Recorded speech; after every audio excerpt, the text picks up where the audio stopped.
All right, welcome to Essential Church Wednesday night Bible study. Dr. J and his wife are celebrating their 25th anniversary. It's solely me tonight, but I appreciate everybody that came live and everybody that's out watching on the YouTube and Facebook. And we're going to open in prayer, and then we'll start with the praise and worship song, and then we'll get into the message.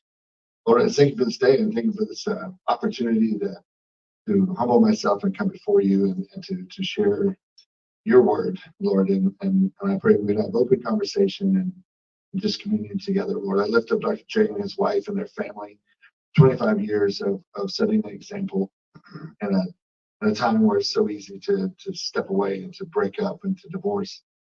25 years is almost unheard of now. And I just say thank you. I lift them up. I pray a special blessing and a special prayer over them. Specifically Dr. J and his wife, Lord. Lord, I thank you for this day, and I thank you for the sacrifice that you paid on the cross for us. And I am a great.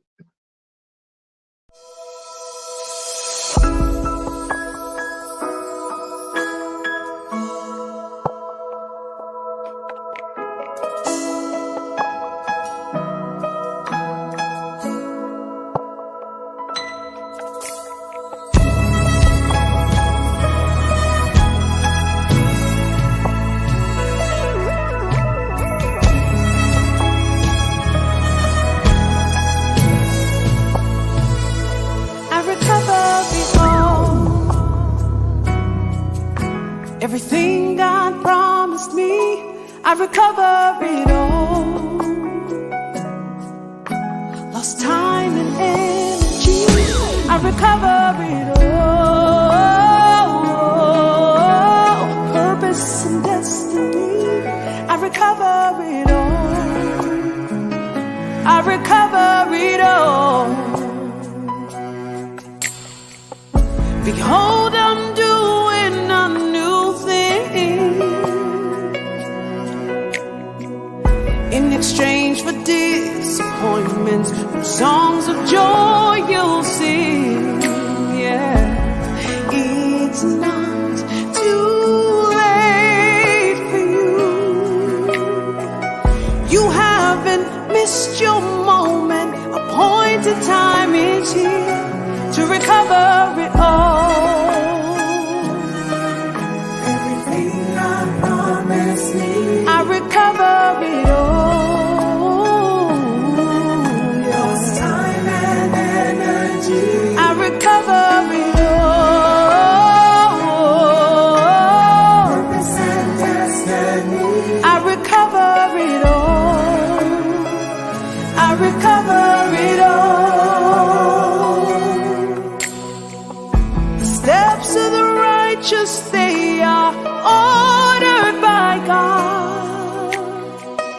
Nothing just happens, it's working out for your good, yeah.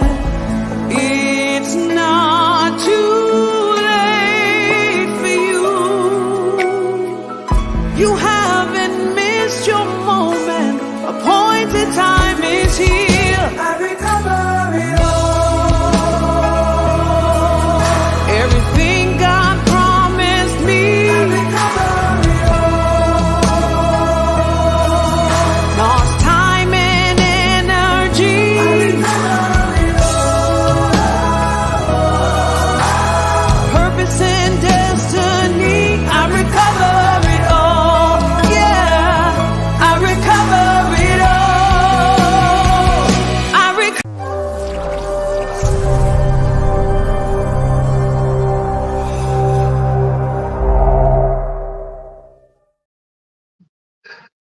Awesome. What a great song. I don't know how y'all's brains work, but as the song was playing, I closed my eyes and was listening. I was like, man, I heard this song earlier this week. I remember reading the word. Where did I see it? And it was Dr. J's show on Monday. I was like, man, I know this song. Everybody having a good week so far? Awesome. Everybody out there watching again on YouTube and Facebook, comment. It's a whole other community, so talk with each other and share. It's gonna be a little bit different tonight because Dr. Jay's not here, but again, he and his wife are celebrating their 25th anniversary, and that's amazing. I remember, growing up, just on a personal note. I mean, my parents were married for almost 30 years. I was born late in their marriage. My sister was even later. She's 2 years younger than I am, but my dad left when I was about 6, and my mom never remarried. My aunt was married for a few years when I was young, but divorced. My grandfather passed away almost exactly a year before I was born, which is kind of weird because I was in high school. I was the exact same height, same weight. We looked just alike, So I grew up in a family of all women, no males. My dad left a long time ago. He had one uncle, he had one brother. So I had one uncle, one aunt. My dad's brother never had children. So my sister and I we were the only kids. We didn't have first and second cousins. Grew up, and we all lived together. Well, we moved to Texas. We all lived together. So me, my mom, and my sister, we lived with my aunt, and then my grandmother moved here. So we all lived. So I was always around, surrounded by women. I met my wife. We celebrated 18 years, and on the 12th of this month. She has all sisters. All of her cousins are female.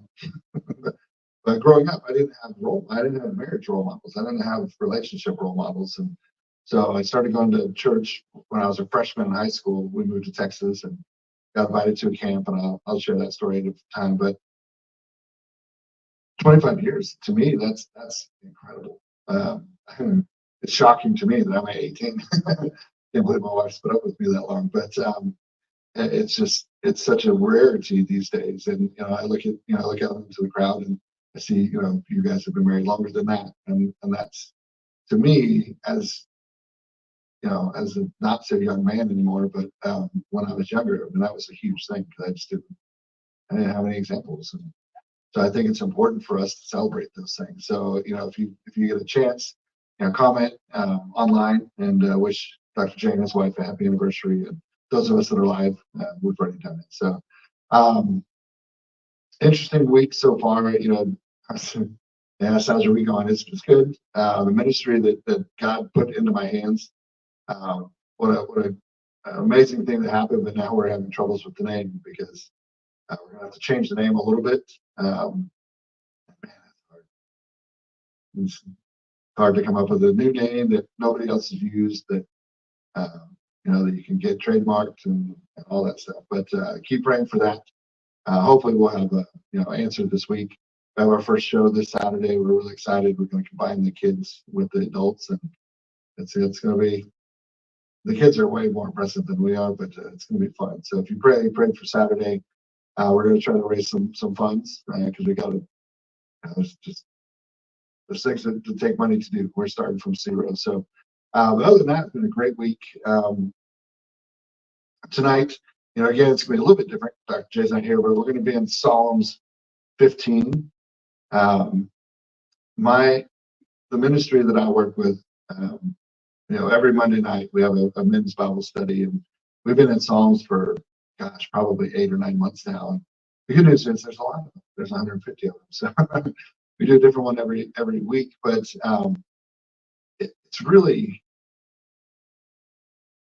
it's amazing to me when you get into the Word how it all starts tying together, right? I mean, I've been exposed to Psalms since I was 14 years old, and I've read a bunch of them, and I've probably read them all at different times in my life. But it is astounding to me how much David talks about Jesus, and I just never correlated to me. I didn't quite get it, and maybe it's a different season of my life. I don't know, but there's so much Jesus in Psalms, and so we're going to be in Psalms 15. I'm going to read through it. There's only 6 verses, I think, 5 verses.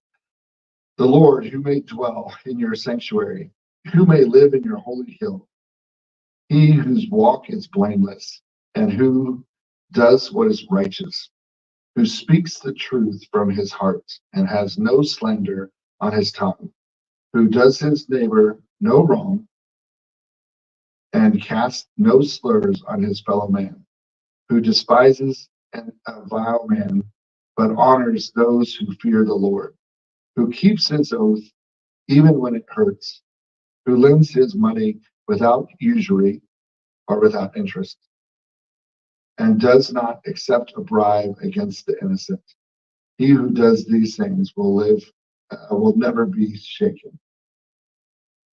There's different verses have slightly different words, but the concepts are all pretty solid. And the question that was asked, and this is the question I'll ask the audience that's live, is if you were going to define what it meant to be a Christian, what are some words that you would use to define a Christian? Discerning.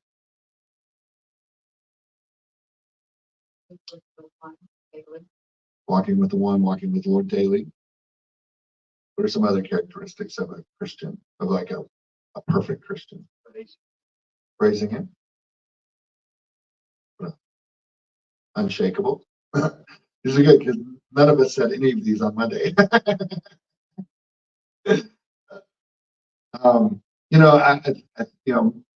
Monday night we said, I said, a person of their word, let their yes be yes, let their no be no. Nobody said perfect because I think we all realize that we're not perfect, but and then we changed it. We turned it to, what are some descriptive words or terms that would be used for like the perfect pastor or perfect minister? What would you guys say there? That's what we came to. But it's basically the same, right? I mean, it's the same kind of verbiage, trustworthy, doesn't lie, doesn't steal, kind of the Ten Commandments, right? And it's funny because as I was talking or sharing my thoughts, one of the things that I really, I shared that I have some kind of core principles that I don't even know where they really developed from or how, like where they came from, but it's just, there's things that I do and there's things that I try really hard not to do. And being a man of my word is one of them. I mean, I try really hard. If I say I'm going to do something, I'm going to give everything I can. Doesn't mean I'm going to succeed, right? But you're going to know that I did everything I could to fulfill that. I rarely, cancel. If I say I'm going to be somewhere, I'm going to be there. If I agree to do something, I'm going to do it. Much to the dismay of my children, a lot. And Dad, why do you got to go away this weekend? Right? Because I said I would, and they don't always get it, but they understand, right? They also know when I tell them I'm going to do something, I'm going to do it. But I don't lie, I don't cheat, and I don't steal. Now, have I ever told a lie in my life? Yes. But I joke all the time, especially on the podcast, like I'm a terrible liar. I cannot lie to my wife because I lie like a 5-year-old. I tell a lie and then I just smile like a Cheshire cat. And so I've just learned, right? I mean, I'm the worst tell ever. And so those are kind of the core principles. And what was interesting is we started reading through this. Those are kind of the core principles that David is pointing out here, right? And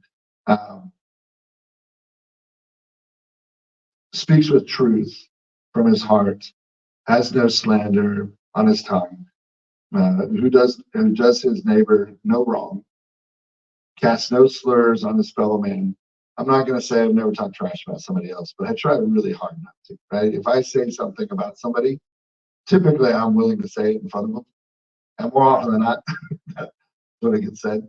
Who despises a vile man, but honors those who fear the Lord, who keeps his oath. That was big to me, right? And I try really hard to be a person of honor, even when it hurts. I want to kind of dwell on that, right? I mean, the world today is so, it's kind of what I said in the beginning. Marriage is, over 50% of first marriages in the church end in divorce today. And over 75% of second marriages in the church end in divorce today. It is hard. I mean, marriage is hard. I will confess to you that I was married once before. I was 27 years old when we met. I was out of college. I thought, I'm an adult. I know what love is. I know what marriage is. Even though, as I was sharing in the opening, I didn't have any role models. The only role models I had were the few that I had at church. But they were a part of my life for such a short period of time. Got married, made a terrible choice. I knew it. The Holy Spirit is so powerful. God's voice is so strong when you learn to hear it. But when you're young, I think most of us have children or we've been around children. It's hard to hear it because your head's full of so many other voices, And I remember specifically thinking, man, I got this. I know what I'm doing. Got in. I had no idea what marriage was about. I had no idea what love was, and it crashed and burned really hard. Fortunately for me, I think very fast. I won't bore you with the details, but it was not long. But I'm also a type of person that learns from my mistakes. I was the firstborn. High expectations. I'm a rule follower. Classic. Sociology. You can write a book on me. You can write a book on my wife's family because she's the oldest of 3 siblings, and she is the accomplishment. She's the one that set her goals and hit her goals, and she follows the rules. And the middle one is whiny and complaining, and everything has to be about them. And then when everybody makes it about them, then she gets mad and changes it. And then the baby is the baby, and but I just didn't have a clue. But I learned so much from that failure, and the fact that my wife and I have now been married for 18 years. It's love is complicated, and marriage is difficult. But I just, as I read that, he who keeps his oath even when it hurts. I think of marriage because of Dr. J and his wife's anniversary, but I just think of life, right? It's so easy to take the easy way out these days. I look at what's going on in the DNC, and they're giving away, they're doing free abortions and free vasectomies, and it's all about fast food. The whole world is about today, right now, and real life doesn't really work that way, right? It's not about instantaneous gratification. It's not you make a decision, you do something, and right now you get the immediate benefit of it. And I think as Christians, that's something that we struggle with because of our society. I think about, cell phones didn't exist when I was a kid. And we had the landline. We lived in the country, so we had a party line, which I had no idea how cool that really was. As an adult, oh man, can you imagine just picking the phone up and listening to your neighbors just gossip, just talk? As a kid, it was like, hey, Mrs. Smith, can you get off the phone? I need to call somebody. But we had 3 channels growing up.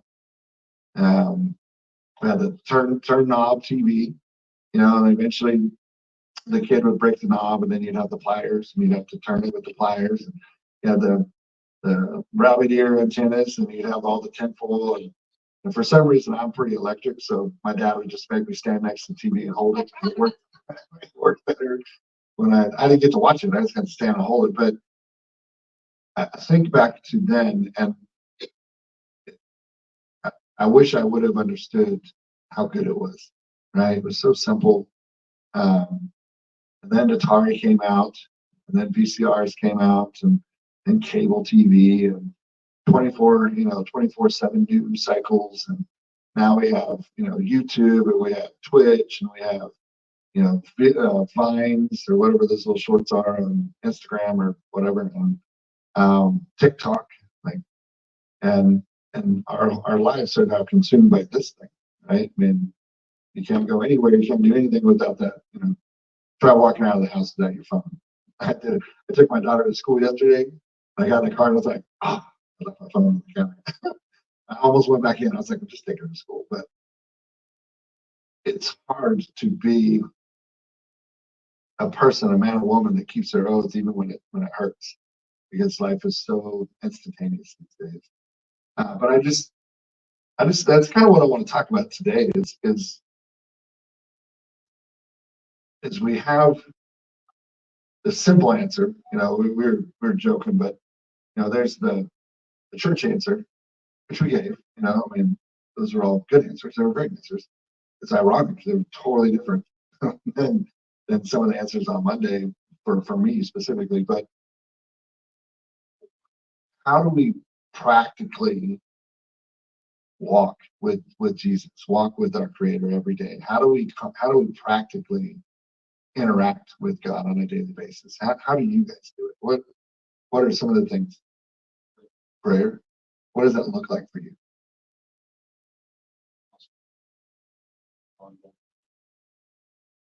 Constant association. Association. Yeah.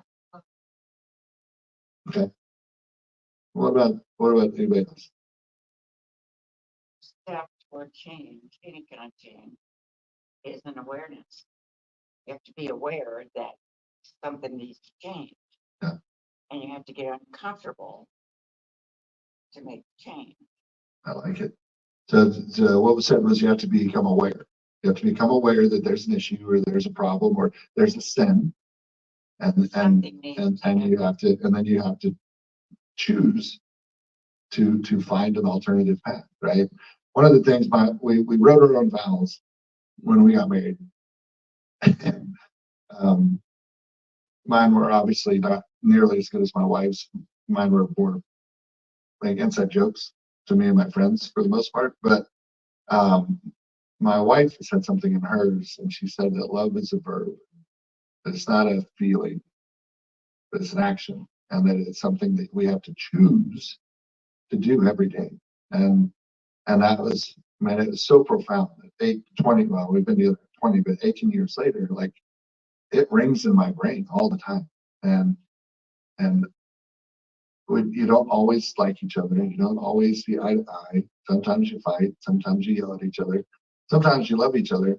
But every day you have to wake up and choose to love one another. And that's what makes marriage. That's what makes marriage hard. Is that we have to choose, and that's acknowledging that there's an issue, acknowledging that there's something to work on. We talk about sin all the time, and it's funny because when you said that, it just there's a lot of power in that, because most of the time sin is either so gratifying or so fulfilling that we don't want to acknowledge that it's not right. And that's why it's easy, right? I mean, yeah, in the moment, it's fast food again. But the fruit then comes from an archery. It means to miss the mark. Yeah. So we're constantly missing the mark if you let that in your life. And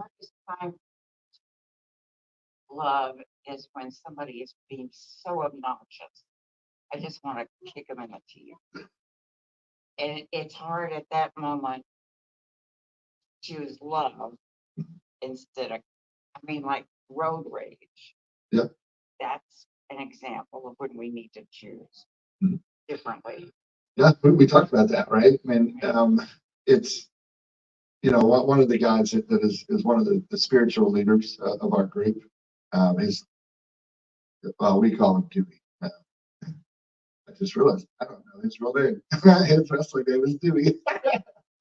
But he's our leader as far as spiritually, and that's what he talked about. He talked about road rage. That he's an incredibly godly man. He's got great little children. He's a Sunday school teacher.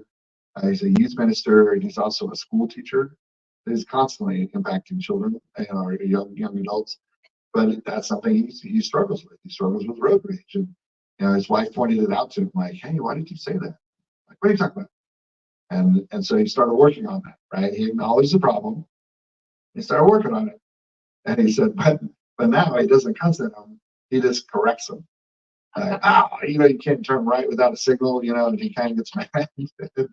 But he changed one reaction that was missing the mark for a new reaction that's still missing the mark, right? I love that analogy of the sin is missing the mark. the goal is to be a righteous man, so we can dwell in the sanctuary, and that we can live on the holy hill. Right? But it's a constant adjustment. I agree. We talked probably 2 years ago. One of the questions was asked, how often do you pray? Next week we're going to talk about church. What church do you go to? What are you what are you connected to? How are you connected? But the question two years ago was how often do you pray?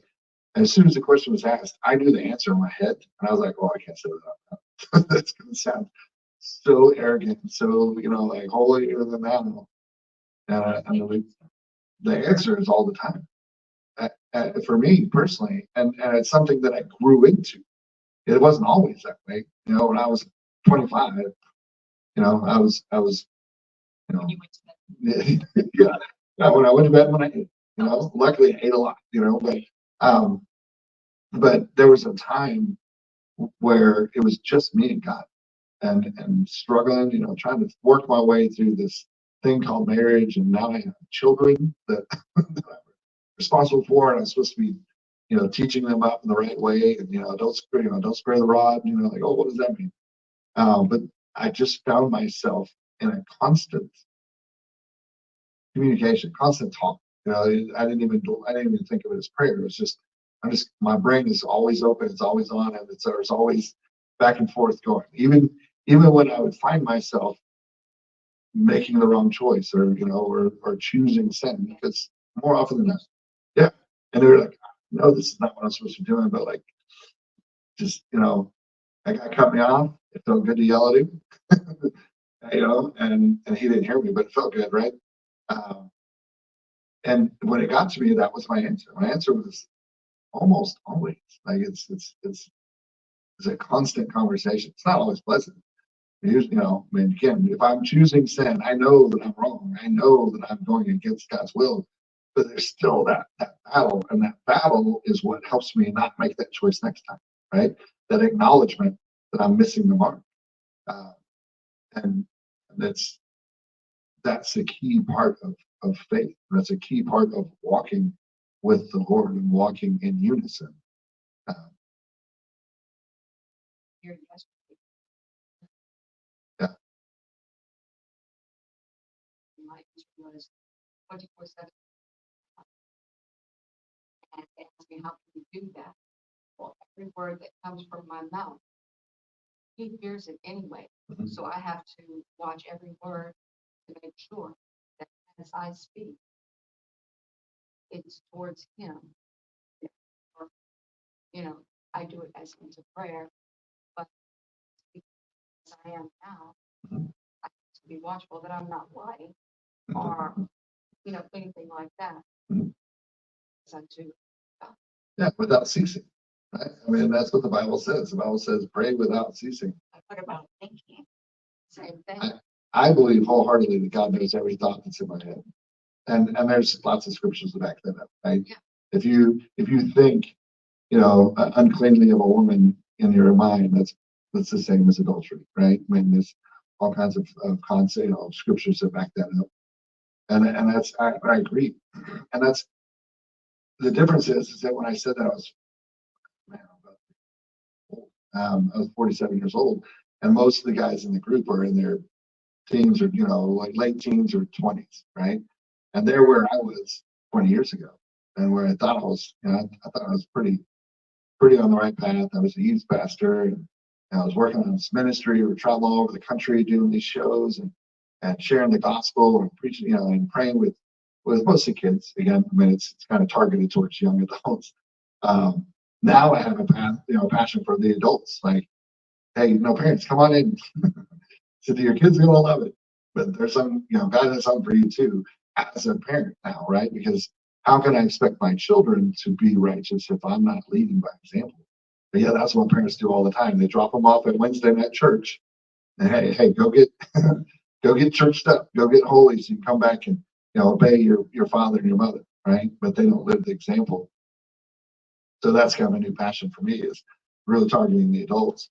But it was something that I grew into, and I didn't even realize it was happening. And when you said what you said about acknowledging the issue, I'm not a huge proponent of the 12-step program, but like the first step is acknowledging that there's a problem, right?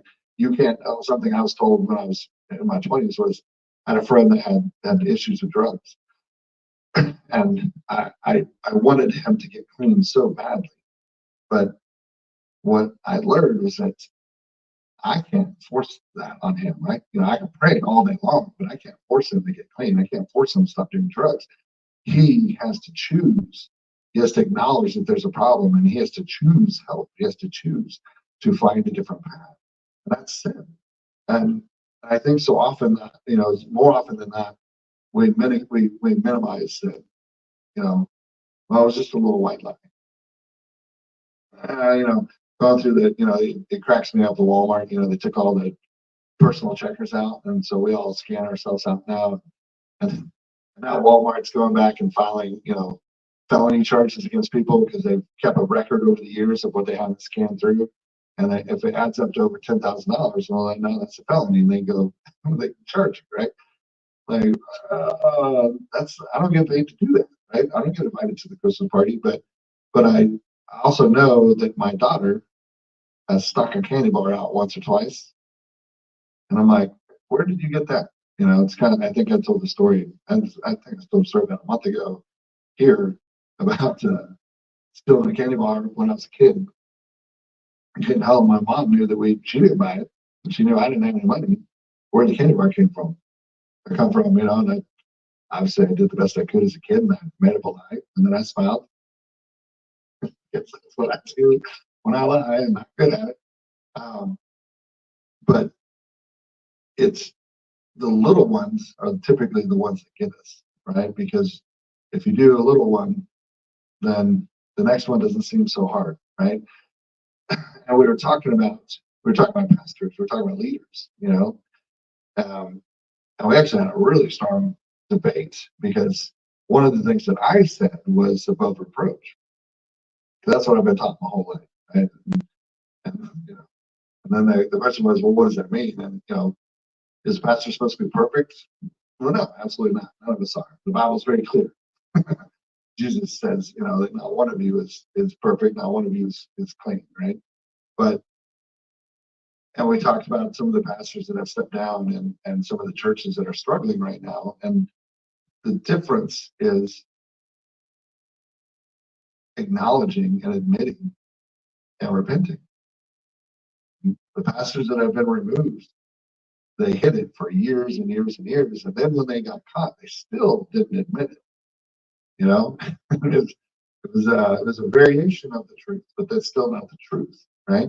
So does that mean a pastor is perfect? Absolutely not. Does that, and I'm not going to throw Dr. J under the bus, but I will tell you, I'm not perfect. I mess up. But that's what God taught me. That was part of that never-ending prayer, that ceaseless prayer, was I beat myself up for a long time about past sins. And that caused me to miss opportunities to serve. It caused me to miss opportunities to fellowship and to minister to those around me because I didn't feel worthy. And I didn't feel like I was acceptable to God because I hadn't forgiven myself. I hadn't let myself off the hook. And so that was part of the transformation, was realizing that, loving your neighbor as you love yourself. Well, you got to love yourself before you can love your neighbor. And if I loved my neighbor the way I love myself, well, I wouldn't have any neighbors, right? Back then, I did not like myself. I didn't feel like I was worthy. I didn't feel like I was living up to the expectations. Again, being a firstborn, right? There's a lot to that, but and that's, as a pastor or as a leader, or as a minister, I'll be the first one to tell you, oh, messed that one up, It's funny, there's lots of things that some people struggle with, and that's not an issue for me, but there's other things that aren't, right? I mean, you hurt a kid, I'm probably going to get mad, and I'm probably going to say something that I shouldn't say, or use some words that I shouldn't say. And that doesn't disqualify me. Back in the day, it did in my head, right? But that's what I really liked this verse, because as we went through it, or this chapter of Psalms 13, as we went through it, it just really stood out to me. Lord, who may dwell in your sanctuary? Who may live on your holy hill? And then it goes through the list of what it takes, right? And it's not one and done. I mean, it's a daily thing. That's marriage. Every day we got to wake up. We got to choose to love our spouse. We got to choose to love our kids sometimes. I have a whole different thought sometimes on, you know, the show The Chosen about Jesus's life.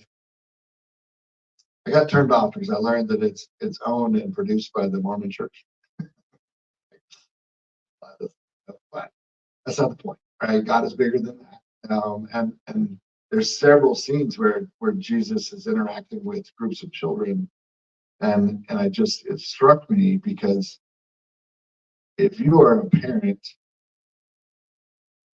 if you're married or you're a parent, those are the two probably fastest ways to get you to sin. Your spouse or your children, in my opinion, right? Because they catch you off guard. You know, you come home from a hard day of work, and the first thing is, you know, a question or a tone that you're not ready for. I'm speaking specifically to me, but or the, you know, my youngest daughter, who's the more outspoken and fiery one. You know, she just this morning, for example, she jumped out of bed, ran downstairs, got dressed. I made her breakfast drink, and she's ready to go. And somewhere between her being ready to go and when she actually walked out the door with my wife, the whole world changed. And I don't know what, like, you know, it was all good, and then it wasn't. And that's, you know, there's a lot to be said there for patience and grace. And it's, to me, that's a huge challenge as far as the Christian walk is being a parent. And, you know, Jesus had to have had, in my opinion, he had to have had very close interactions with children, and, you know, and not just random children, but like nieces or nephews or something, right? Because you can't experience all that man experiences without, you know, having that kid just rip your heart out and stomp on it in the middle of Walmart, you know, or whatever. But any other thoughts on practically how to maintain our Christian walk and how to maintain our relationship? Because that was kind of the thing we hit on, is that the younger men in the group, they had answers, but they didn't have practical applications. Anything else that you guys do that helps you maintain that relationship? Yes, ma'am. Surrendering. What does that look like? How do you do that practically in your life? Just whatever's going on. I try to just really know if my heart is God. That's excellent. And I've walked that this week.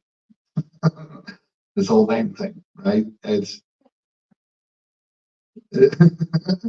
I think it's a common thing, right? I mean, that's one thing that I've noticed. I had a conversation earlier today that nothing is new to God, right? I mean, sin is common to all men, and men in that context, I think, is neutral, men and women. But I think we're all on the same path, right? There's a shift happening in the world. I don't think anybody can deny that. But I literally texted that this morning because I was up almost all night last night working on this name thing. And I just sent the text this morning and said, you know, the reality is that it's God's timing, not ours, right? And that's that surrender. That's a hard thing to do because I am a problem solution person. Where some of my conflict happens with my wife, right? My wife shares what I consider to be issues or problems, and my brain immediately says, okay, well, this is the answer. And lo and behold, she doesn't want an answer. She just wants to communicate and tell me, you know, share her thoughts with me. But surrender is huge. And I mean, I'm literally walking that right now. I walked it today. And that might be one of the hardest things to do because It's when you surrender, you're giving up control. When you give up control, it's no longer in your hands, and that's hard. It's a daily thing. But look at the Japanese surrendered. They surrendered in World War II, and they won. And they went back and they regrouped, and now we've got Sony and Mitsubishi and all of that. I mean, you can continue to beat your head against the wall and draw back a bloody thumb, or you can surrender and win. That is an awesome example, and that's the truth, right? When we surrender, because the reality is we're not in control anyway, right? We never were. Ever in control. And that's what I struggle with, right? Because again, growing up the way that I did, my dad left when I was really little.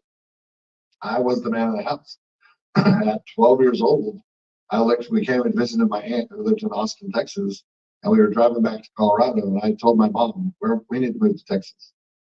We need to uproot everything that we've ever known. We need to move to Texas. And my mom said, why? And I said, because there's nothing for us in Colorado. You have a dead-end job. You're never going to make more money. You're never going to get a promotion. You're never going to get a raise. My sister's starting to get in trouble because she's struggling with my dad leaving and that. And what is there for me to do? I mean, there's no future where we are. We're a tiny town. So at the age of 12, I basically made the decision for our family to move to Texas. 2 years later, we sold the house. We moved to Austin, and then now I'm here. I wouldn't be here if I hadn't made that decision. That wasn't my mom's decision. That was my decision. My mom just happened to go with it, right? But I've been in control virtually my whole life, and mostly by force. Like I was forced to be in control and to be the one making decisions. When I was 16, I went in to get a lifeguard job, and I walked out to general manager because it paid $4 more an hour. And I'm going to confess, I lied. Because the general manager of the country club said, do you know anything about chemicals? And the year before, I had moved a barrel of chlorine. And in my brain, I was like, yeah, I know chemicals. Why? How much does it pay? He said $4. And I was like, looks like you got your general manager. We shook hands. And I left, and I went immediately to Leslie's Pool Supply. I was like, I don't know anything about pools. But at 16, I was the general manager, and I had lifeguards that were 18, 19, 20. One of them was 27 years old. So he's 11 years older than I am. And nobody ever questioned me. I just fake it till you make it. I was pretty good at that, especially as a kid. But surrendering is the hardest thing, but is the key. Think about salvation, right? There is no salvation without surrender. There is no salvation without acknowledging that we're sinned. We're broken creatures, and that surrender. We like to surrender in pieces, right? And the key to fully walking and dwelling in God's holy places and dwelling and walking with God side by side is a full surrender, not partial, right? It's like, okay, God, you can have this part of my life, but there's this part of my brain. There's this thing that I'm gonna hold on to. I got it. I can get rid of it. Right? I can fix this one. But it's total surrender. It's all in. I've had a saying since I was a little kid, and again, most of these things I don't even know where they came from. I watched a lot of movies when I was a kid, so it came from some movie somewhere. But all out or get out. I've lived my life from that motto for as long as I can remember. When I played football, when I played sports, all out or get out. If I'm not going 100 miles an hour, then I shouldn't be in there. And yeah, I don't do halfway very well. Like, the Thursdays when we do like walkthroughs, like I don't do that 50% speed thing very well. And I'm the guy hitting as hard as I can when all I'm wearing is a helmet, But I've lived my whole life that way. Everything that I've ever done in my whole life is all of me or nothing. And that's led to incredible success. And it's led to crashing and burning in glorious style sometimes. That first marriage, like I knew I was making a mistake. God was telling me. It was very loud. It was louder than when I wrecked my truck. Um, I knew that it wasn't right. I knew that I was going against God's will. But nobody said. I looked around. I looked at every single person I knew, just begging, like just somebody just had like to just start the question, "Are you?" And I'm like, "No, let's get out of here." But nobody did that. They were good friends. And then obviously we got divorced. And every single one of them was like, "I knew it wasn't going to work." I'm like, "Where were you? Why didn't you say that when we were, before we walked in the aisle?" So now I'm the guy. Side point. I'm the guy that if I meet strangers at a restaurant or on vacation and they're like, "Yeah, we just got engaged," I will find time with each one of them and be like, "Hey, if you need an out, I'm your guy." I needed an out and nobody would give it to me. So if you need an out, I'm asking you right now, I'm telling you right now, if you need an out, blame it on me. Because one, nobody knows me. Two, never gonna see me again. But now my friends, when they get married, every time I'm like, "Dude, are you sure? Ma'am, are you sure?" But I messed myself up. I got off on a dumb story. All in, all in. But when I committed, I was all in.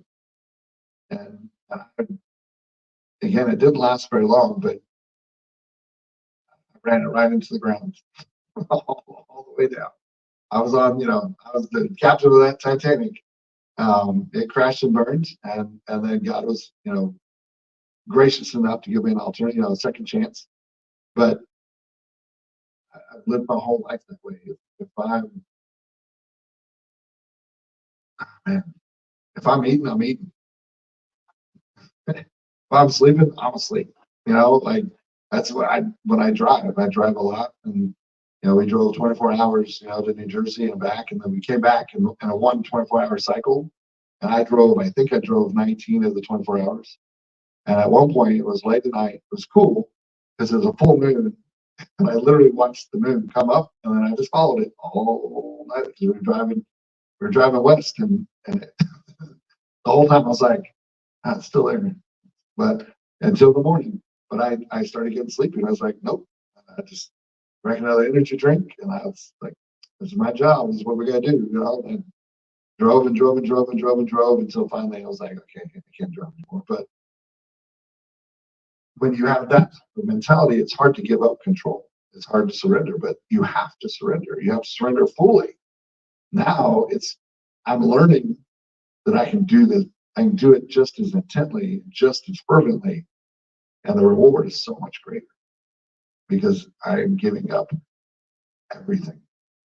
And I still have to work on it. Right? Again, today it happened today. I was like, it just dawned on me, like, guys, I know that we feel like we have to get this done right now, but obviously right now is not the time because it's still not done. And I sent a text when I got here. I was like, "I'm going to Bible study. We can talk tonight," But but that surrender is key. It's the critical piece of the puzzle. John 3:16. And God so loved the world that He gave His only begotten Son, so that whoever would believe in Him would have life and life eternal.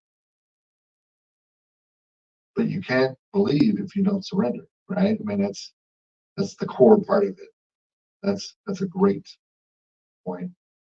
Anybody else? Anybody else? A practical way that you stay connected and grounded with the Lord? When I walk strong parts in my life where I'm being battled, sure that God is right there with me while and I'm answering to Him to know which direction to go. Mm-hmm. Yeah, again, all out or get out, right? I am famous in my world for putting my head down and just barreling through whatever the blockage is, right? In my professional life, that's how I became successful. It didn't matter what I had to go through. I was just going to put my head down. I was going to barrel through it. And spiritually, what happens is put my head down. I'm barreling through. And I'm like, get to the end. I'm like, man, this hurts. Like, it's so painful. And then I look around, and there's just darts and arrows, just just all, I look like a porcupine, right? Because my, my, in my ignorance, I'm plowing through the most difficult part. When if I would just do what you said and pick my head up for a second and go, wait, God, is there an alternative? Is there an off ramp that I can take? And that's what I'm starting to learn. And it's a growth, right? It's a constant process to get to that point. You raised your hand. What were you gonna say?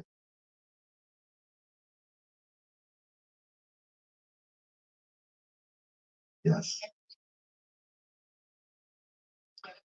That is huge. And thank you, because that was that was one of my main points that I kind of lost it in my head.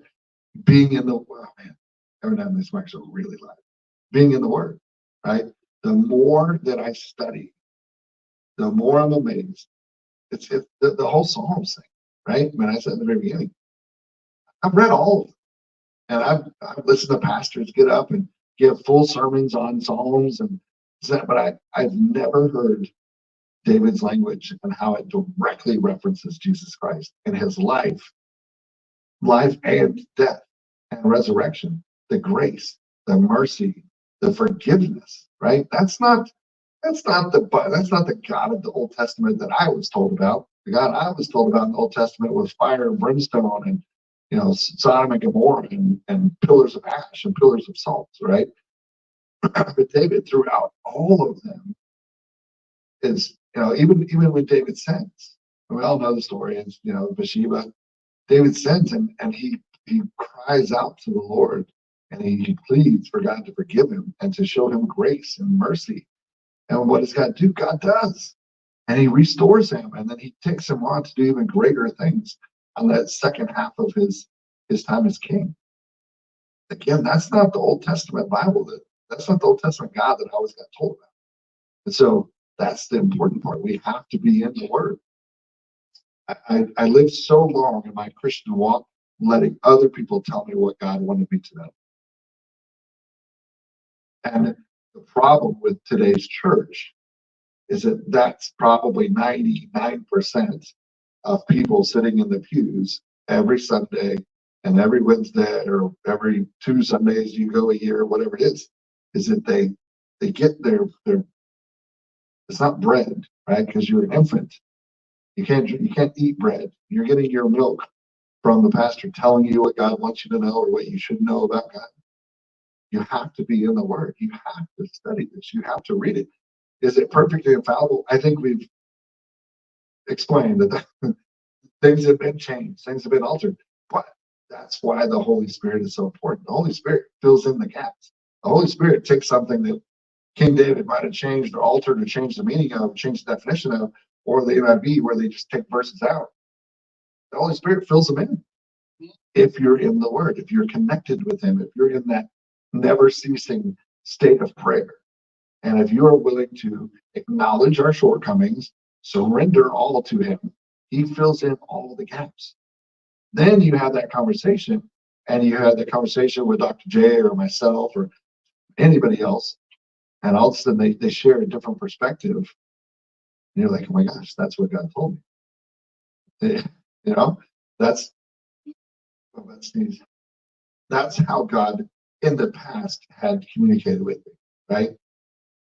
I've never heard an audible voice. Like when God was telling me not to drive home, He didn't say don't drive home, you're going to wreck your truck. But all day, there was a voice in my head saying, stay for both kids' sessions. Because we have a kids camp on Sunday nights. Stay for both sessions. Stay for both sessions. I've never worked with the kids. I'll be honest, it kind of scared me because I have broken lots of bones wrestling, and I've been hurt pretty badly wrestling. And the thought of kids doing it, I'm like, nope.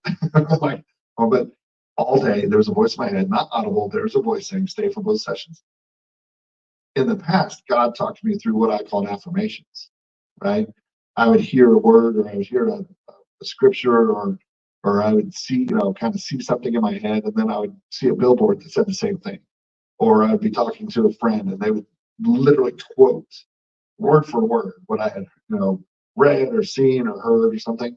And that's where God would give me affirmation, like, oh my gosh, I need to start praying. Now, God also knows I'm kind of a youth ball, and it takes 3 or 4 of those. And but now God is like, I'm hearing Him. Again, it's not, oh, this is God. Don't drive your truck home. That's not how it worked. But it was an audible voice. And this morning, it was not audible. It was an internal voice. And I think the deeper we get into the Word, the more in tune we get through constant, never-ending, never-ceasing prayer. That's when that happens. And now God gets to communicate directly with us, not to us. Does that make sense? So, yeah. And I always contributed it to just having a really strong common sense, or gut instinct. I have more than once turned down a road, either walking or driving, and be like, nope, not going down that road. I don't know what was in that road or what was down that alley, but I remember specifically being in Alvarado, the Mexico side of Alvarado, with my mom when I was young, like 9. And she turned and started walking down this alley. And I was like, And I'm like, she was like, what? I was like, I'm not going down that alley. It was dark and all these doors are all open. I was like, I ain't going down that alley. Now, at the time, my mom was bigger than I was. My mom was very big and strong and played volleyball and softball and all this stuff. And I was like, I'm not going down that alley. You can go, but I'm going to go around. Thank God my mom came back and walked around this. But I don't know what was down that alley, but I know we weren't supposed to go there. I was in Chicago, Illinois on a business trip. And back when, you didn't have GPS on your phone, I had a Garmin and it said turn right. And I turned right and immediately, I was like, nope, I'm going down that street. And I did the U-turn because at the end of that street was a big group of people. And I didn't know what was going on. You know what I mean? Yeah, I didn't find out. We were in one of the Virgin Islands. We went to one of my wife's friends' wedding, and we were with another couple. And it was late at night. And we kind of lost, and he turned, and I said, "Stop!" And he's like, "What?" And he was like, "Do not go down that road." And he didn't understand. And I was like, "I'm just telling you, like, don't go down that road. If you're going to go down that road, let me out. We're leaving." And we started to turn around, and all of a sudden, all these dogs came out of nowhere, and all these people kind of came into the street. Again, I don't know what was going to happen, but I'm glad we didn't figure it out. But guys, thank you for hanging out with me tonight, especially online. I know it wasn't quite as interactive, but I hope you guys got something out of it. The key is acknowledgement, surrendering, and being in His Word, and being connected to the source, right? And then God begins to share and guide and direct and give you discernment, and you can hear Him. I hear His voice louder today than I've ever heard in my life. I appreciate you guys being with us. Online, if you want to give to Essential Church, I'm pretty sure that the links are up. And with that, let me close in prayer. And Lord, I thank you for this day. I thank you for this opportunity to share and to just communicate and to discuss what great feedback, what great insight tonight, Lord. I thank you for humbling me and allowing me to be a part of this conversation. Lord, again, I lift up Dr. Jay and his wife. I pray a special blessing over them with their 25 years of marriage. I pray for the next 25 to be even greater than the first. And I just pray a special blessing. I pray you just place your hands on them and just let them know that you are with them and have always been the third string, the third cord that binds them together. And in the name I pray. Amen.